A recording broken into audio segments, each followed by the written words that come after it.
Fala pessoal, bom dia, tudo bem com vocês? Hoje a gente vai trabalhar aqui um outro assunto, calorimetria, né? Aquela parte de calor sensível, calor latente, calor específico, e vocês vão receber uma apostila para fazer as atividades. Então a aula dessa semana é de calorimetria, tudo bem? Se vocês tiverem alguma dúvida, vocês mandem mensagem depois para mim lá, tá? E outra coisa que o aluno sempre pergunta, é para fazer na atividade, é para fazer o comando da questão? Não, eu quero só a resolução, mas se tiver cálculo, tem que colocar os cálculos. Tudo tranquilo? Então vamos lá. Deixa eu apresentar aqui para vocês.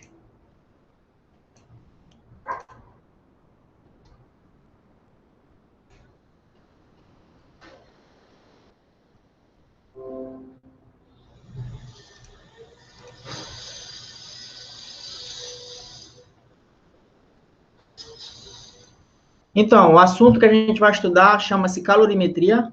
E a calorimetria é parte da termologia que estuda o calor de forma quantitativa, não é isso? A gente sabe que o calor é uma forma de energia em trânsito entre dois corpos que estejam a temperaturas diferentes, não é assim que a gente aprendeu? Então, mas eu posso calcular esse calor de que forma, né? Eu posso fazer isso matematicamente? Sim, né? E aí a gente define dois tipos de calor para ti. Vamos lá. O primeiro é a quantidade de calor sensível. O que é essa quantidade de calor sensível, galera? É aquele calor que provoca no corpo uma mudança de temperatura, no corpo, numa substância. Então, por exemplo, eu tenho aqui um líquido que está a temperatura inicial de 25 graus Celsius. Tudo bem? Tá? 25 graus Celsius. E esse líquido vai receber calor, né? De uma fonte, né? Pode ser água, recebendo calor do fogo, né? E aí, esse líquido ele sofreu uma mudança de temperatura. Ele passou de 25 para quanto? Para 80 graus Celsius, não é isso? Como ele mudou de temperatura, sem mudar de estado, continuou no estado líquido, eu vou dizer que ele recebeu uma quantidade de calor sensível, não é isso? Tem como a gente calcular essa quantidade de calor sensível, professor? Sim, tem essa expressão aqui, que a gente chama popularmente de Q-macete, não é isso? Então, esse QS é a quantidade de calor que foi fornecida para o líquido, esse M é a massa do líquido, esse C é uma característica, uma propriedade da substância chamada calor específico, e esse ΔT é a variação de temperatura. Neste exemplo aqui, a variação de temperatura foi 80 menos 25, né? Final menos inicial. Tudo bem? Seria 55 graus Celsius aqui a variação. Beleza? Então, a gente vai determinar a variação de temperatura através da diferença entre a temperatura final e a temperatura inicial. Então, ΔT é igual a T menos T0. Tudo bem? Em alguns livros, ele expressa temperatura naquele símbolo θ. Então, fica θ final menos θ inicial.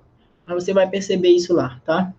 Bom, o que é esse calor específico? Esse calor específico, ele nada mais é do que uma característica que as substâncias têm de dizer se elas têm facilidade ou dificuldade em variar a sua temperatura. A substância mais importante para a gente é a água. Então, o calor específico dela, a gente tem que conhecer, que vale 1. E ele é maior do que a maioria das outras substâncias, tudo bem? Tá? Então, a água é uma substância que ela não tem facilidade de mudar de temperatura. Então, ela precisa, por exemplo, 1 caloria por grama grau Celsius, significa que cada grama de água precisa trocar 1 caloria para variar 1 grau. Comparativamente com a água, a gente colocou um exemplo aqui do gelo, não é isso? O calor específico do gelo é meia caloria por grama grau Celsius. Vamos interpretar isso. Significa que cada grama do gelo precisa trocar, ganhar ou perder, meia caloria, metade da água para variar 1 grau. Ou seja, o gelo, ele varia de temperatura mais fácil que a água, porque ele só precisa ganhar meia caloria. Já a água precisa de muita energia pela variar de temperatura. Isso que significa o calor específico. Tudo bem, galera? Beleza? As unidades de calor. Como o calor é uma forma de energia, a gente vai ter várias unidades aqui, né? Sendo as unidades de energia. Tudo bem? Então, aqui tem algumas observações, vamos lá. A unidade usual é a caloria, tá? Que a gente vai apresentar mais aqui nos exercícios, mas a do Sistema Internacional é o Joule. Existe uma relação, né? Algumas relações aqui importantes para o aluno saber. Se eu precisar transformar de caloria para Joule, ou de Joule para caloria, existe essa relaçãozinha aqui. uma caloria equivale a 4,2 joules. E se aparecer 1 quilocaloria, vale 1.000 calorias. Tudo bem? Tudo bem, galera? Então, 1 quilocaloria vale 1.000 calorias, né? Aí, aqui nas embalagens de alimentos, quando vem assim, 30 calorias, né? Na verdade, para a física, equivale aliás, aqui não é 30, é 300, né? 300 calorias, para a física, vale 300.000. Tudo bem? Tá? Porque a caloria alimentar é diferente aqui da caloria física. A gente multiplica por 1.000. Então, 300 calorias alimentares, né? Vale 300.000 calorias na física. Então, eu coloquei aqui, ó. Caloria alimentar, o grande caloria, para a gente passar para o estudo aqui na física, a gente multiplica por 1.000. Aqui umas observações. Uma pessoa normal necessita, né, por dia, 2.500 calorias. Se for um atleta, precisa mais, né, que gasta mais. E se for uma pessoa sedentária, precisa de menos, né? O que, evidentemente, não é bom a gente ser sedentário. Não é isso? Beleza? Tá, primeira observação. A quantidade de calor aqui, né, ela vai depender diretamente da variação de temperatura. O sinal, na verdade, né? Porque a massa sempre vai ser positiva, e o calor específico também. Então, se o corpo ganhou calor, se o corpo recebeu calor, esse calor a gente vai convencionar, né, como positivo, porque a variação de temperatura vai ser positiva, a temperatura vai aumentar quando o corpo ganha calor. Tudo bem? Tá? E se o corpo perde calor, cede calor, né, a temperatura dele tende a diminuir. Então, como o sinal da quantidade de calor, ele acompanha o sinal da variação de temperatura, então, quando o corpo perde calor, esse calor a gente vai convencionar como negativo. Então, fiquem atentos aí. Quando o corpo recebe calor, esse calor ele é convencionado como positivo. Quando o corpo perde calor, esse calor é convencionado como negativo. Tranquilo aí? O que mais que tem aqui? Uma observação. Em relação ao calor específico, né? Aqui na praia. Tudo bem? Vou voltar aqui. Então, a quantidade de calor é igual que macete, né? MC delta T, tá? O calor específico da água, ele é muito grande porque a água demora mais para esquentar, ela tem uma variação de temperatura baixa, como eu falei agora há pouco. Então, se a gente chega de manhã na praia, a gente percebe que a areia, ela aquece primeiro do que a água, não é isso? A areia, ela aquece primeiro que a água, porque a areia tem um baixo calor específico. Como o calor específico da água, ele é muito maior, né? Então, ele precisa ganhar mais calor para esquentar, para variar a sua temperatura. Tranquilo aí? Beleza? A capacidade térmica de um corpo. O que é isso, professor? A capacidade térmica de um corpo é a razão entre a quantidade de calor que o corpo recebeu e a sua correspondente variação de temperatura. Então, a gente define a capacidade térmica, né, como sendo a quantidade de calor que o corpo recebeu ou perdeu, dividido pela sua variação de temperatura. Nessa quantidade de calor aqui em cima, nesse Q, eu posso substituir pelo Q macete, né? Esse Q, a gente viu que a gente pode escrever ele assim, MC delta T. E aí eu vou poder simplificar com esse delta T de baixo. E aí uma outra expressão para a capacidade térmica é essa, massa vezes o calor específico. Perceba que por essa expressão aqui, fica claro que a capacidade térmica ela vai depender da massa do corpo. Então, quando o corpo tiver mais massa, né, ele vai ter maior capacidade térmica. O que significa isso? Significa que ele vai ter menor variação de temperatura. Já um corpo com menos massa, ele tem menos capacidade térmica, então ele consegue variar a temperatura dele mais facilmente. Já esse C minúsculo aqui, esse Czinho, é um calor específico. Ele não depende da massa, ele depende da substância, né? Então, se eu tiver um copo com água, né, e uma piscina cheia de água, ambos têm o mesmo calor específico, porque são a mesma substância, mas vão ter capacidade térmica o quê? Diferente. A água da piscina tem mais capacidade térmica porque tem mais massa lá de água. Tudo bem? Então, não confunda a capacidade térmica com o calor específico. Beleza? Quanto maior a massa, maior a capacidade térmica. São proporcionais. Agora, a capacidade térmica em relação à variação de temperatura, elas são inversas. Aquele corpo que sofreu a menor mudança de temperatura, significa que ele tem uma grande capacidade térmica. Tudo bem, galera? Quais são as unidades, professor, de capacidade térmica? Como é quantidade de calor sobre variação de temperatura, então pode ser, né, calorias por grau Celsius ou joule por grau Celsius. Tudo bem? Então, as unidades pode ser uma dessas aqui que vai aparecer para ti. Beleza aí, galera? Tudo tranquilo? O que tem mais aqui? Quantidade de calor latente, né? Já o calor latente, ele já é, na verdade, aquele calor que provoca mudança de estado físico, mudança de fase, não é isso? Então, se eu tenho, por exemplo, um bloco de gelo aqui, que esteja a 0 graus Celsius e pressão de 1 atm, por quê? Porque tem os chamados pontos de fusão e pontos de ebulição. E esses pontos, eles são definidos dependendo da pressão local, né? Por exemplo, o gelo, ele só derrete a 0 se a pressão que ele tiver submetido for a pressão de 1 atm, ou seja, de um local ao nível do mar, quando a pressão vale 1 atmosfera, tudo bem? Então, vamos considerar esse caso aí, que a gente está numa cidade como Belém, que é o nível do mar, e aí eu tenho um bloco de gelo que está a temperatura 0 graus Celsius, e eu forneço calor para esse gelo. Como ele já está a 0 graus Celsius e está numa localidade ao nível do mar, ou seja, ele está sujeito a uma pressão de 1 atm, ele vai sofrer um processo chamado fusão. Ele vai passar do estado sólido para o estado o quê? Líquido, certo ou não? Tá? Mas a temperatura dele continua igual a 0. Quando a substância muda de fase, ela não muda de temperatura. Ela permanece na mesma o quê, galera? Na mesma temperatura.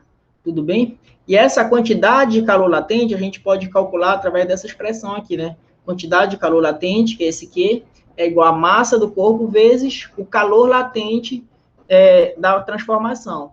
Por que esse calor latente da transformação? Porque pode ser uma fusão, mas pode ser uma vaporização, pode ser uma condensação, não é isso? Pode ser uma solidificação. Então, esse L, ele vai depender do tipo de mudança de fase que está acontecendo aqui, tudo bem?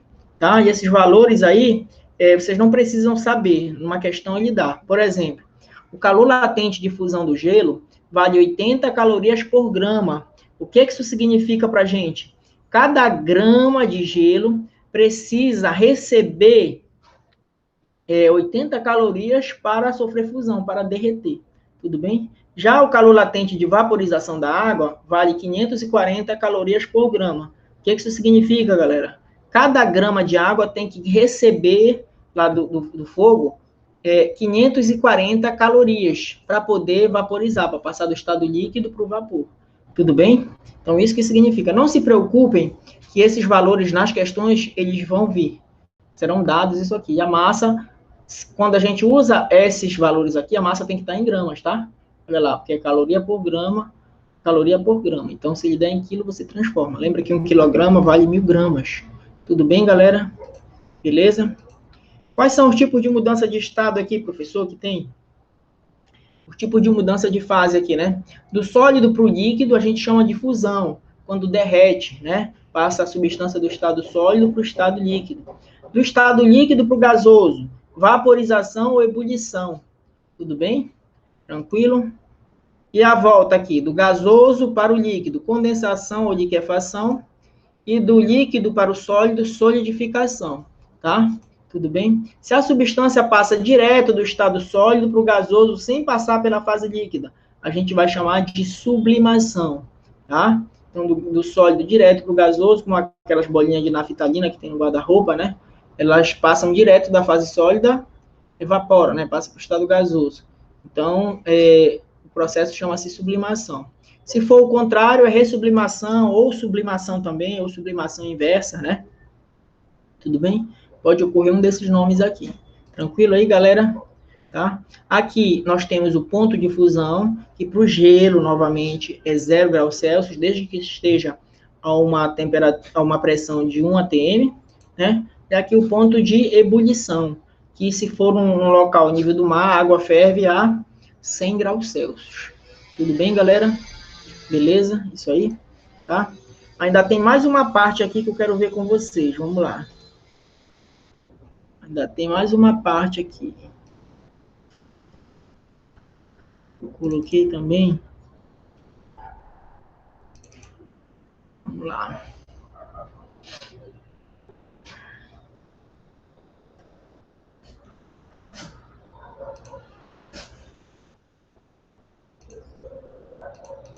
Isso aqui é a curva de aquecimento, né, que é um gráfico da temperatura em função da quantidade de calor. Tudo bem? Então, um gráfico da temperatura em função da quantidade de calor. De uma substância, né, que está recebendo calor, muda de temperatura. Esses patamares aqui, onde está ocorrendo a mudança de fase, por exemplo, aqui o ponto de fusão, A SPF aqui, o ponto de fusão, e a substância aquece de novo, até chegar no ponto de ebulição, que é a temperatura na qual passa do líquido para o gasoso, aqui do sólido para o líquido. Então, esse gráfico aqui, essa curva é chamada curva de aquecimento, pode aparecer numa prova para vocês, tudo bem? Então, aqui a substância está na fase sólida, está aquecendo, então aqui seria um calor sensível, porque está mudando de temperatura, tudo bem? Aqui a substância muda de fase, passa do sólido para o líquido, beleza? Sofre fusão, o nome dessa transformação que a gente acabou de ver. Então, o calor aqui é latente, né? Não é mais o sensível, por isso que está QL aqui, ó, calor latente de fusão, tudo bem? Aqui a substância já está toda líquida, está aquecendo até atingir o ponto de ebulição. Então, como ela está sofrendo mudança de temperatura, nós vamos ter o calor sensível de novo, só que da fase líquida, tudo bem? Aqui está ocorrendo mudança de estado, o líquido para o gasoso, então aqui é vaporização, tudo bem? E aí, então o calor aqui vai ser o calor latente de vaporização, beleza? E por fim, o estado gasoso, se eu quiser continuar aquecendo esse gás, eu aqueceria o gás, então seria calor sensível, porque muda de temperatura. Perceba, cada intervalo desse aqui, quando muda de temperatura, o calor é sensível. Nos patamares, que são esses dois aqui, está ocorrendo mudança de fase, então o calor latente, por isso que está a quantidade de calor latente de fusão aqui, quantidade de calor latente de vaporização aqui, beleza? Então isso aqui é a curva de aquecimento, beleza? O que tem mais aqui? O calorímetro. O que é o calorímetro? É um recipiente, né? Geralmente isolante térmico, né? Fechado, onde eu posso colocar corpos lá dentro para trocar calor, né? Tudo bem? Então, exemplo de calorímetro aí, eu coloquei uma caixa de isopor, né? Eles têm paredes adiabáticas. O que significa adiabática? Aquelas paredes isolantes, não deixam o calor sair nem entrar, tá? Então, exemplos aqui de calorímetro, uma caixa de isopor, uma garrafa térmica, uma bolsa térmica, tudo bem? Então, se eu colocar dentro de um calorímetro aqui, né? Dois corpos que estiverem a temperaturas diferentes, veja lá, se eu colocar aqui dentro do calorímetro dois corpos que estejam a temperaturas diferentes, sendo que eu estou dizendo para ti que a temperatura do A é maior que a do B. Então, como a temperatura do A é maior do que o B, a gente já viu isso numa outra aula, que o calor flui sempre do corpo de maior para o de menor temperatura, até eles atingirem o quê? O equilíbrio térmico, não é isso? Então, o calor vai fluir de A até o B, né? Até eles atingirem o equilíbrio. Quando eles atingirem o equilíbrio, cessa o fluxo de calor aqui, né? Não tem mais fluxo de calor, porque as temperaturas agora são iguais, tá? E perceba que o calorímetro, nesse caso aqui, ele não está trocando calor com eles, tá? Só estão trocando calor os corpos A e B, e esse calor não pode sair daqui de dentro, porque lembra que as paredes deles são isolantes, não é isso? Então, no meu exemplo aqui, eu estou supondo que o corpo A, ele perdeu 5 calorias. Como quando o corpo perde calor, esse calor ele é negativo. Então, eu coloquei aqui, o calor do A é igual a menos 5 calorias. Para onde foi essas 5 calorias do A? Quem recebeu foi o corpo B. Então, a quantidade de calor de B vai ser mais 5, perceba. Como não há aqui dentro desse calorímetro outro corpo C, só tem A e B, então, todo calor que sair do A tem que ir para o B. Não tem para outro lugar para onde ele ir, né?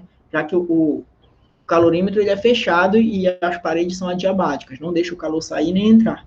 Então, todo o calor perdido por A vai ser recebido por B. Só que quando a gente perde calor, eu falei agora há pouco, a gente convenciona com sinal negativo. Quando a gente recebe calor, a gente convenciona com sinal positivo. Não é isso? Tudo tranquilo? Então, é a mesma quantidade de calor, só com sinais opostos. Se eu somar essa quantidade de calor que o A perdeu, mais a quantidade de calor que o B recebeu, tem que dar zero, porque eles têm o mesmo valor, porém em sinais opostos. Ou seja, menos 5 mais 5. Então, essa expressão aqui, ela é chamada princípio das trocas de calor. Quando é que vocês vão usar, galera, isso numa questão aí, né? Vocês vão usar quando ele misturar duas substâncias que estiverem a temperaturas diferentes. E aí, na questão, ele peça a temperatura final de equilíbrio. E aí você vai dizer que a quantidade de calor de um corpo mais a quantidade de calor do outro tem que dar zero. E no lugar dessas quantidades de calor, você coloca o que macete. Tudo bem? Tá? Então, essa fórmula aqui é chamada do princípio das trocas de calor, que é A mais QB igual a zero. Ah, mas se eu tiver, professor, mais de 2 corpos, aí tu vai somar o C. Se eu tiver 5, que é A mais QB mais QC mais QD mais QE igual a zero. Quantos corpos tu tiver trocando calor aqui dentro, você vai somar todos e igualar essa soma a zero. É assim que a gente resolve. E esse princípio é chamado de princípio das trocas de calor. Tudo tranquilo aí? Beleza?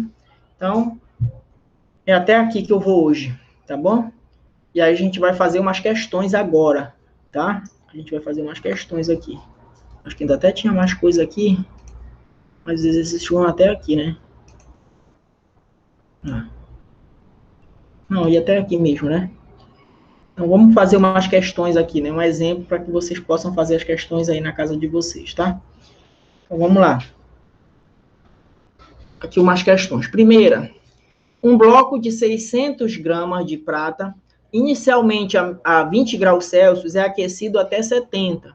Olha lá, a temperatura inicial é 20, eu vou aquecer esse bloco até 70. A massa dele é 600 gramas, né? E aí ele recebeu, ele diz, olha, ao receber 1.600 calorias, o bloco saiu de 20 para 70. Determine, letra A capacidade térmica desse bloco de prata, e letra B, que é o calor específico, tá? Então, as informações que ele te deu, a massa, a temperatura inicial, a temperatura final e a quantidade de calor que o corpo recebeu. E está pedindo a capacidade térmica e o calor específico. Tranquilo aí? Olha lá como é que fica. Letra A, eu quero a capacidade térmica.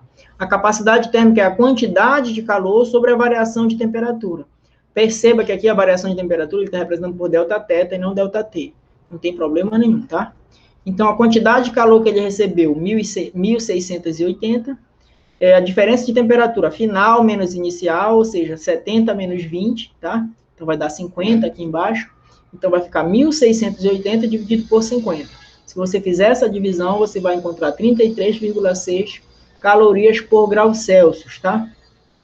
Então, a capacidade térmica daria 33,6 calorias por grau Celsius. Ele pediu para a gente calcular o calor específico. Se vocês lembrarem, eu mostrei uma fórmula que a capacidade térmica é a massa vezes o calor específico. Então, se eu passar a massa dividindo, eu vou ter que o calor específico, ele vai ser capacidade térmica dividido pela massa. A capacidade térmica a gente achou aqui na letra A. Então, substituo bem aqui, 33,6. E a massa ele deu que é 600. Quando eu faço essa divisão, vai dar 0,056 calorias por grama grau Celsius. Então, repare, capacidade térmica C maiúsculo, 33,6 calorias por grau Celsius. E o calor específico, C minúsculo, 0,056 calorias por grama grau Celsius. Perceba que como são grandezas diferentes, a unidade é diferente. Capacidade térmica é calorias por grau Celsius, calor específico é calorias por grama grau Celsius. Beleza? Tranquilo aí?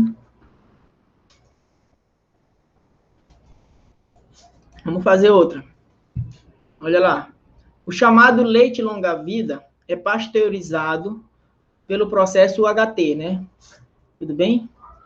Que consiste em aquecer o leite de temperatura ambiente de 22 graus Celsius até 137 graus Celsius em apenas 4 segundos. Então, o leite é aquecido de 22 até 137 em 4 segundos, sendo seguida envasada em embalagem impermeável à luz e a micro-organismos, tudo bem? O calor específico do leite é praticamente igual ao da água e vale 1 calorias por grama grau Celsius. Assim, no aquecimento descrito, que quantidade de calor cada litro de leite precisou receber, né? Então, no aquecimento, qual foi a quantidade de calor que cada litro tem 1.000 gramas, olha, ele está te dando aqui a massa, né, de 1 litro. Dê a sua resposta em quilocalorias. Então, ele quer a quantidade de calor, te deu a massa, te deu o calor específico e a variação de temperatura. Uma questão clássica do que macete lá, né? Então, ficaria Q igual a MC ΔT, lembra que o ΔT está representando por Δθ. A massa de 1 litro é 1 quilo, são 1.000 gramas, por isso que está aqui 1.000. O calor específico do leite é igual ao da água, é 1. E a variação de temperatura, 137 menos 22, que ele deu lá no problema, né? Aí, fazendo essa conta aqui, uma multiplicação, você vai ter 100 calorias. Como ele quer em quilocaloria, você divide por 1.000, tira esses 3 zeros. Então, 115.000 calorias é a mesma coisa que 115 quilocalorias. Tudo bem? Então, a resposta desse problema aí, 115 quilocalorias. Tranquilo, galera? Beleza? Vamos fazer outra. Olha lá. Num recipiente termicamente isolado e com capacidade térmica desprezível, misturam-se 200 gramas de água a 10 graus Celsius, né, com um bloco de ferro a 500, a 140 graus Celsius. Qual a temperatura final de equilíbrio térmico? Dados, calor específico da água vale 1, sempre vai valer 1 da água, e o calor específico do ferro, 0,12 calorias por grama grau Celsius, tudo bem? Então, aqui perceba, é aquela questão, igual como eu expliquei sobre o calorímetro, né? Então, ele vai misturar dois corpos que estejam a temperatura diferente, a água com ferro. A massa de água é 200 e a água está a temperatura inicial 10. O bloco de ferro, a massa dele é 500, e está a uma temperatura inicial de 140. Qual a temperatura final? Eu pergunto para você aí, beleza? Então, dados aqui, calor específico da água, 1 caloria por grama grau Celsius, e o calor específico do ferro, 0,12. Tudo bem? Então, como é que ficaria essa questão? Olha lá. Coloquei aqui. Como o recipiente tem capacidade térmica desprezível, ele não vai participar das trocas, né? O recipiente não participa, só vai trocar calor o ferro e a água. E como é termicamente isolado, é correto afirmar que, lembra que a gente soma o calor igual a zero? Então, a quantidade de calor perdida pelo ferro, mais a quantidade de calor recebida pela água, tem que dar zero. Né? Uma vez que o calor trocado é sensível, temos lugar, no caso aqui, no lugar da quantidade de calor do ferro, é o quimacete do ferro, e no lugar do calor da água, é o quimacete da água. Substituindo os valores, massa de ferro, 500, calor específico do ferro, 0,12, né? Variação de temperatura final, que é o que a gente quer descobrir, eu estou chamando de θE, ou seja, esse θE é a temperatura de equilíbrio, tá? Menos a temperatura inicial do ferro, que é 140, mais dados da água, massa da água, 200, né? Vezes o calor específico da água é 1, variação de temperatura final, que é a mesma do ferro, afinal, eles vão ficar com a mesma temperatura, por isso que eu chamei de θE para o ferro, θE para a água, menos a temperatura inicial da água, que é 10. Tudo isso aqui é igual a zero. E aí você vai multiplicar isso, né? Fazer a soma aqui, tudo bem? E no final, fazendo essa continha aqui, você pode refazer, você vai encontrar que a temperatura final de equilíbrio do ferro e da água, né, a física para bem aqui, né, quando tu montou a equação, agora aqui é só matemática, só conta, só multiplicar e somar, tudo bem? Passa esse 260 aqui dividindo para baixo do 10.400, e aí você vai encontrar que o ferro e a água vão ficar na temperatura final de 40 graus Celsius, eu estou chamando de θE. O que significa esse θE? Temperatura final de equilíbrio, tudo bem? Toda vez que ele misturar dois corpos, tem uma questão dessa para vocês fazerem lá, na apostila, tá? Toda vez que ele misturar dois corpos, quiser a temperatura final, ou, parece que na questão lá, ele quer o calor específico, na questão que eu vou passar para vocês. A mesma coisa, tu vai jogar a mesma fórmula, né, e vai calcular, ao invés da temperatura, tu vai calcular o C, calor específico de alguém lá, tá? Então, para isso, ele tem que te dar a temperatura, todas as duas temperaturas. Mas é a mesma coisa que tu vai fazer o que tem aqui. Tranquilo? Beleza? Tem outra? Olha lá. Quarta. Quanto calor devemos fornecer a um bloco de gelo de 300 gramas de massa a 0 graus Celsius sob pressão normal para fundi-lo totalmente? Então, eu tenho gelo, que já está na temperatura de fusão, que é o zero, né?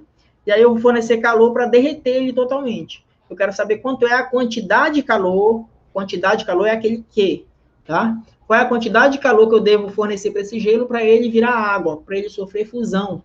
E aí eu tenho que te dar o calor latente de fusão. Quanto é o calor latente de fusão do gelo?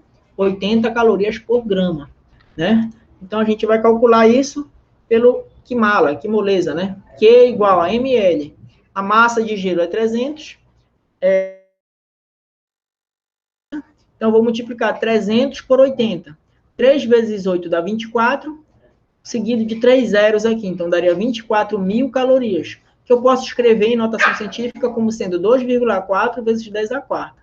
Não é obrigado a deixar assim, tu poderia multiplicar aqui 300 vezes 80 e daria 24.000 calorias, mas ele quis expressar dessa forma aqui, 2,4 vezes 10 a quarta. Então, uma questão bem simples, né? Quantidade de calor é igual a ml, né? É só multiplicar aqui a massa pelo calor latente. Beleza, galera? Tudo tranquilo aí? Mais uma para encerrar. Quanto de calor necessitam receber 100 gramas de gelo para serem aquecidos de menos 30 até 10, né? Então, quanto de calor necessitam receber 100 gramas de gelo para serem aquecidos de menos 30 graus Celsius até 10 graus Celsius. A pressão atmosférica é constante e normal, ou seja, 1 atm, né? São dados. O calor específico do gelo é meio, né? O calor latente de fusão do gelo é 80, e o calor específico da água vale 1 caloria por grama grau Celsius. Tudo bem? Então, como é que fica isso aqui? Olha lá. Sabemos que o gelo sofre fusão a zero, portanto, devemos considerar primeiro o aquecimento do gelo. Percebam aqui, galera, que o gelo não está a zero. O gelo ele começa em menos 30, ele está antes do zero. Então, quando eu fornecer calor para esse gelo a menos 30, ele ainda não vai derreter. Ele vai primeiro esquentar. Isso mesmo, tu vai esquentar o gelo de menos 30 a zero. Ele só vai sofrer fusão quando ele chegar no zero. Então, essa primeira quantidade de calor vai fazer com que a temperatura dele varie, aumente, de menos 30 para zero. E esse calor, esse primeiro, vai ser o calor sensível, porque ele não vai mudar de estado ainda. Ele primeiro vai esquentar. Tudo bem? Tá? Então, devemos considerar o aquecimento do bloco de gelo por etapas. Primeira quantidade de calor é a quantidade de calor sensível, né? Que o gelo vai receber do menos 30 até zero. Depois, quando ele estiver em zero, aí sim, o que a gente vai fazer? A gente vai dar calor para ele, continuar fornecendo calor, e agora ele vai sofrer fusão. E esse calor que muda de estado é o calor latente, lembra? E por fim, depois, quando todo o gelo estiver derretido, se eu continuar fornecendo calor para ele, aí aquela água vai esquentar até 10. Então, a quantidade de calor que a água proveniente da fusão do gelo recebeu, para atingir até 10, como vai mudar de temperatura agora, vai ser calor sensível. Então, eu tenho quantos calores aqui que eu tenho que fornecer? 3. Primeiro, o calor sensível, para esquentar o gelo de menos 30 até zero. Depois, o calor latente, para fazer esse gelo, quando chegar a zero, derreter. E terceiro, para aquecer a água do 0 até 10, que é o que ele quer. Tudo bem? Então, aqui eu vou somar, vou calcular os 3 calores e eu vou somar, né? Tem que somar porque ele quer a quantidade de calor total. Então, primeiro, o calor sensível do gelo, então MC ΔT para o gelo. Depois, é o calor latente de fusão do gelo, M vezes L. Depois, é o calor sensível da água, MC ΔT. Substituindo os valores numéricos fornecidos, temos, olha lá, quantidade de calor. A massa é 100, né? Vezes o calor específico do gelo é meio. Variação de temperatura final, 0, menos a inicial, que é menos 30. Perceba que ele colocou parênteses aqui para você fazer o jogo de sinal, né? 0 menos menos 30 vai dar positivo, né? Essa conta aqui. Tá? Mais 100 vezes 80, que é a massa do gelo vezes o calor latente de fusão do gelo. Mais massa, 100 vezes o calor específico da água. Agora já virou água, vale 1 calor específico. Variação de temperatura final, que é a temperatura que ele quer, temperatura final, que é 10, menos a temperatura inicial, que é 0. Fazendo essas contas aqui, né, multiplicando todo mundo aí, tu vais encontrar a quantidade de calor total fornecida, sendo de 10.500 calorias. Olha lá, tá? A quantidade de calor total, 10.500 calorias. Beleza aí, galera? Tranquilo? Então, perceba, eu fiz uma questão de cada aí para vocês, tá? Fiz uma questão de cada aí, usei tudo que eu expliquei na aula, tudo bem? A gente usou tudo que explicou na aula aí para vocês. Então, agora vocês assistam essa aula, se não ficar bem entendido na primeira vez, assiste outra vez, né? Pega a apostila, dá uma olhada na teoria lá, que tem umas fórmulas, tem tudo lá para vocês, e aí vocês vão receber 5 questões para resolver como atividade. Beleza, galera? Deixa eu encerrar aqui. Antes de encerrar, falar para vocês, mais uma vez, não precisa, quando for resolver, não precisa copiar o comando, não. Mas precisa fazer as questões, resolver. Eu não quero só o gabarito, eu quero que tu faça as contas lá. Tudo bem, galera? Um grande abraço para vocês e até a próxima. Valeu!